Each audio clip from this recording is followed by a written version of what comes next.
শিশুর আব্বুরে ওরা কালকে রাত্রে ধরে নিয়ে গেছে। কারা ধরে নিছে? আমি তো চিনি না আব্বা। আমি কিন্তু ভাই মানুষ ছোট, ছা অনেক বড়, ঠিক আছে? আমগো মতো সাধারণ মানুষের জন্য কোনো আইন নাই।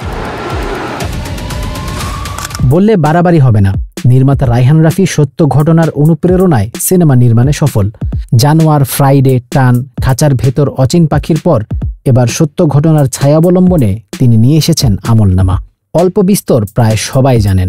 চরকি অরিজিনাল ফিল্ম আমলনামাও সত্য কোনো ঘটনার ছায়াবলম্বনে ফিকশনের আশ্রয়ে রাফি এবার কোনো এক অঞ্চলের অদেখা দৃশ্য ও অনুভূতি দর্শকের সামনে আনার চেষ্টা করেছেন। সিনেমাটি চরকিতে আসছে 12 মার্চ রাত 12টা 1 মিনিটে। আমলনামার অফিসিয়াল পোস্টার প্রকাশ পায় 3 মার্চ।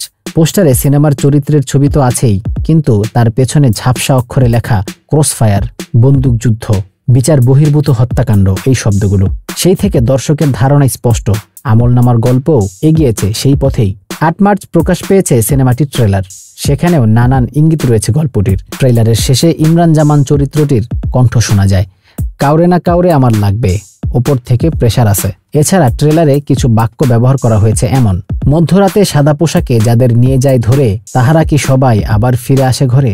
শুধু তাই নয়, ট্রেলারটি শুরুই হয়েছে কবিতা দিয়ে, যার লাইন এমন: আমাকে এবার পিছমোড়া করো, চোখ বেঁধে ফেলো প্রভু, আমি কোনোখানে কোনো মানুষের হৃদয়ে দেখিনি কভু।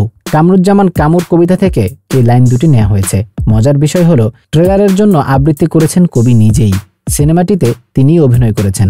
কামু বলেন, এই সিনেমায় অভিনয়ের অন্যতম কারণ হলো আমার ও নির্মাতার ভাবনার মিল। রাফি যখন চরিত্রটির জন্য আমাকে বললেন, তখন ভেবে দেখলাম যে কথা তিনি বলতে চান সে কথা তো আমিও বলেছি এবং সামনেও বলতে চাই। চরিত্রটি অনেক কিছু বলে এবং এটা বলা দরকার। আমলনামা ওয়েব সিনেমাটি নির্মিত হয়েছে এমন বলা দরকার এর তাগিদ থেকেই, যে তাগিদ অনুভব করেছেন নির্মাতা রায়হান রাফি। তার ভাষ্যে, গল্পটা অনেক বছর আগেই ভাবা। যখনই কোনো ঘটনা আমাকে পীড়া দেয়, তখনই আমি সেটা নিয়ে একটু ঘাটাঘাটি করার চেষ্টা করি। যে ঘটনাটা নিয়ে এবার কাজ করেছি সেটা এখনই বলতে পারছি না, কিন্তু ঘটনাটা আমাকে অনেক ভাবিয়েছে এবং কাঁদিয়েছে। এটা অনেক ইমোশনাল গল্প। যখন এটা নিয়ে আগাচ্ছিলাম তখন চোখে পানি চলে আসছিল। রাফির মতে এ ধরনের কাজ তিনি যখনই করতে গেছেন তখনই সমাজকে প্রশ্ন করেছেন, সিস্টেমকে প্রশ্ন করতে গেছেন। তখনই কোনো না কোনো সমস্যা এসেছে তার সামনে, কিন্তু সেগুলো কখনোই আটকাতে পারেনি রাফিকে। তিনি বলেন, আমি সিনেমা বানাই এবং সিনেমাই আমার প্রতিবাদের ভাষা। আমরা একটা সত্য ঘটনার অনুপ্রেরণা নিয়েছি ঠিকই, কিন্তু এটা মূল ফিকশন। আমরা ঘটনার ইনার ফিলিংসটা ধরার চেষ্টা করেছি। এমন ঘটনা অনেক হয়েছে, দর্শকেরা সেটা দেখলেই বুঝতে পারবেন। সত্য ঘটনার ছায়া অবলম্বনে কোনো কন্টেন্ট বা সিনেমা নির্মাণ করলে রায়হান রাফি সেভাবেই নির্মাণ করতে চান, যেন অপরাধী দেখলেও আতঙ্কিত হয়, বুঝতে পারে সে কি করেছে। আমলনামাতেও রাফি সেই চেষ্টাটাই করেছেন বলে জানান। রাফি বলেন, একটি ঘটনা থেকে অনুপ্রেরণা নিলেও সিনেমাটিতে নানা রকমের ঘটনা রয়েছে। তবে আমি বিশেষভাবে বলতে চাই, এটা একজন বাবারও গল্প। পারভিন চরিত্রে অভিনয় করেছেন তমা মির্জা। ট্রেলারের প্রায় পুরোটা সময় জুড়েই তার ছুটাছুটি, স্বামীকে ফিরে পাওয়ার জন্য তার আকুতি বিভিন্ন দৃশ্যে স্পষ্ট। চরিত্র নিয়ে তিনি বলেন, চরিত্রটা আমাকে বুঝিয়ে দেওয়ার পর ওই জগৎ থেকে আমি আর বের হতে পারিনি।